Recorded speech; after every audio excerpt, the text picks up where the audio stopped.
Dear student, আজকে তোমাদের যে বিষয়টা নিয়ে আলোচনা করা হবে গ্রামারের, সেটা হচ্ছে কি ভয়েস চেঞ্জ। মানে ভয়েস চেঞ্জ মানে হচ্ছে কি বাচ্য পরিবর্তন। ঠিক আছে, ভয়েস হচ্ছে কয় প্রকার? তিন প্রকার। একটা হচ্ছে অ্যাক্টিভ ভয়েস, ঠিক আছে, তারপর হচ্ছে কি প্যাসিভ ভয়েস এবং কোয়াসি প্যাসিভ ভয়েস। এই হচ্ছে ভয়েস হচ্ছে কয় প্রকার? তিন প্রকার।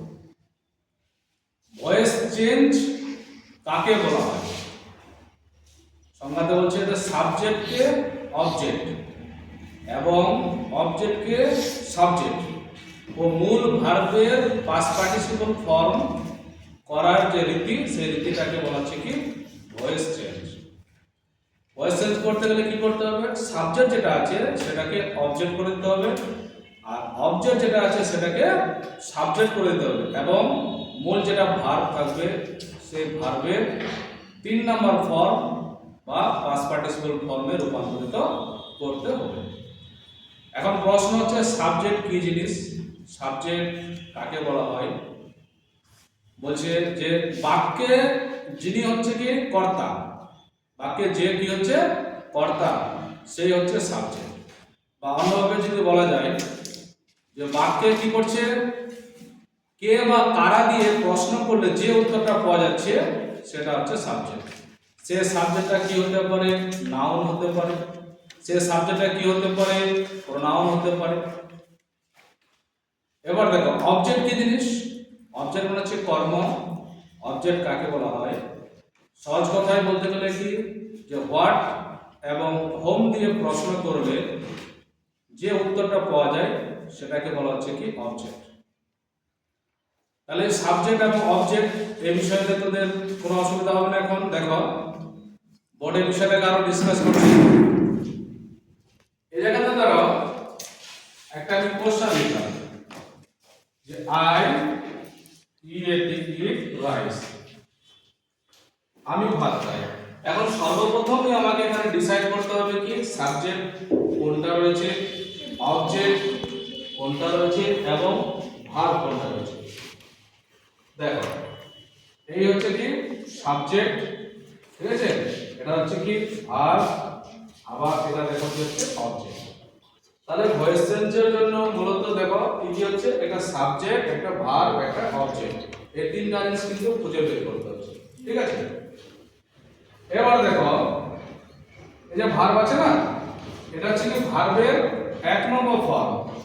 তাহলে ইট হলো 1 নম্বর ফর্ম, এক হয়ে গেল 2 নম্বর ফর্ম, আর ইটেন হয়ে গেল 3 নম্বর ফর্ম। এটাকে বৃদ্ধি, একে বলা হয় প্রেজেন্ট ফর্ম, একে বলা হয় পাস্ট ফর্ম, আর একে বলা হয় পাস্ট পার্টিসিপল ফর্ম। তাহলে এখন এটা অ্যাক্টিভ ভয়েসে দেওয়া আছে, একে আমি কি করব প্যাসিভ ভয়েসে রূপান্তরিত করব। মানে অ্যাক্টিভ টু কি হলো প্যাসিভ। তাহলে যেটা অবজেক্ট আছে সেটাকে আমাকে কি বানাতে হবে সাবজেক্ট। সাবজেক্ট বাক্যের কোথায় বসে? সাবজেক্ট বাক্যের প্রথমে এখানে বসাতে হবে। দেখো তাহলে এই যে আছে না আটটা এখানে যাতে ছোট হাতে লেখা আছে, যখনই কি হবে সাবজেক্ট হয়ে যাবে, মানে সেন্টেন্স যখন শুরু করব কি না, প্রথম যেটা ওয়ার্ড থাকবে সেই ওয়ার্ডের লেটারটা কি থাকবে বড় হাতের হবে। ঠিক, তাহলে কি লিখলাম আর আই সি ই রাইস। এবার এই জায়গাতে কি করতে হবে, একটা অক্সিলারি ভার্ব নিয়ে আসতে হবে অ্যাকর্ডিং টু টেন্স। টেন্স হিসাবে এটা হচ্ছে কি প্রেজেন্ট ইনডিফিনিট টেন্স। তাহলে প্রেজেন্ট ইনডিফিনিট টেন্সের যে অক্সিলারি ভার্ব এম ইজ আর, ঠিক আছে, যেটাকে বি ভার্ব বলা হয় আবার। তাহলে কি করব, এই যে রাইসটা আছে না, এটা বুঝতে হবে এটা কত বচনে রয়েছে, মানে সিঙ্গুলারে রয়েছে না প্লুরালে রয়েছে, এটা জিনিস কিন্তু জানতে হবে।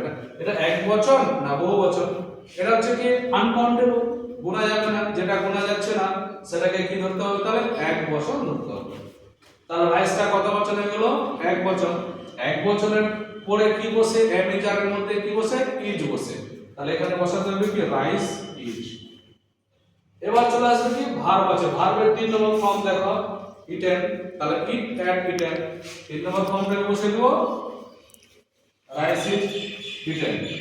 এবার কি করতে হবে, এই যে সাবজেক্ট আছে না, এর আগে থেকে কি করতে হবে, একটা বাই প্রয়োগ করতে হবে, মানে বাই লাগাতে হবে। বাই আই থাকলে কি করতে হবে মি, আর তাহলে কি করতে হবে বি। তাহলে এটা কি হলো প্যাসিভ ভয়েস হলো। তাহলে অ্যানসার কি হলো rice is eaten by me, ভাত খাওয়া হয় আমার দ্বারা। তাহলে কি হলো এই যে সাবজেক্ট ছিল চলে গেল কোথায় এই জায়গাতে, ঠিক আছে। আর এই যে অবজেক্ট ছিল কোথায় এই জায়গাতে, ঠিক আছে। এটা কি হচ্ছে অক্সিলারি ভার্ব বা বিভাগ হিসেবে এখানে বসে যাচ্ছে। আর এই যে ভার্বের এক নম্বর ফর্ম আছে সেটাকে আমি কি করব 3 নম্বর ফর্মে কি করব রূপান্তরিত করে দেব। আরেকটা কোশ্চেন দেখুন, ধরে নাও যে দে প্লে ফুটবল,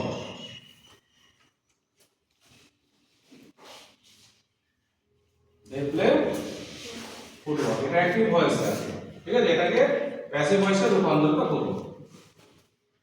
তাহলে তারা ফুটবল খেলে, এখন যদি প্রশ্ন করি তারা কি খেলে, তাহলে হোয়াট এর প্রশ্ন হচ্ছে ফুটবল, তাহলে এটা ফুটবলটা হয়ে গেল কি অবজেক্ট, ঠিক আছে। কারা খেলে দে, তাহলে এটা হলো সাবজেক্ট, ঠিক আছে। দে তারা কি করছে খেলছে, প্লেটা হয়ে গেল এখানে কি ভার্ব, ভার্বের এক নম্বর ফর্ম। এবার দেখো এটাকে যদি আমি অ্যানসার করি মানে প্যাসিভ ভয়েসে যদি রূপান্তরিত করি তাহলে কি হবে এই যে অ্যাপটা ছোট হাতে লেখা আছে না এখানে চলে আসবে বড় হাতে চলে আসবে ফুটবল, ফুটবল, ফুটবল বলতে এখানে একটা ফুটবলের কথা বলা হয়েছে, ঠিক আছে। এই জায়গাতে যদি এস বা ইএস থাকে তাহলে পুরো বহুবচন হয়ে যায়, তাহলে ফুটবল এক বচন, ঠিক আছে। আর এটা হচ্ছে প্রেজেন্ট ইনডিফিনিট টেন্স, যার কারণে এখানে কি হবে ইজ বসবে, তাহলে football is. Play 3 number form কি হবে প্লে, প্লেড, প্লেড, তাহলে প্লেড, ফুটবল ইজ প্লেড। আর দে থাকলে মানে কি করতে হয় বাই দেম, বাই দেম, ঠিক আছে। তাহলে কি হলো এটা সাবজেক্ট ছিল চলে গেল কোথায় অবজেক্টের জায়গায়, দেখো এটা অবজেক্ট আছে চলে আসলো কোথায় সাবজেক্টের জায়গায়, আর এটা আছে ভার্বের 3 নম্বর ফর্ম, আর এটা কি হলো বিভাগ, ঠিক আছে। তাহলে এইভাবে ভয়েস চেঞ্জ করতে হবে। আজকে আমাদের তোমাদের ছোট্ট একটা বিষয় আলোচনা করলাম, নেক্সট ডে কি হবে স্টেপ বাই স্টেপ ভয়েস চেঞ্জের যে রুলস নিয়মগুলো আছে, হ্যাঁ সেই নিয়মগুলো নিয়ে আলোচনা করা হবে। এ পর্যন্ত বুঝতে পারছি সবাই, আশা করি বোঝা গেছে সবাই তো? ওকে।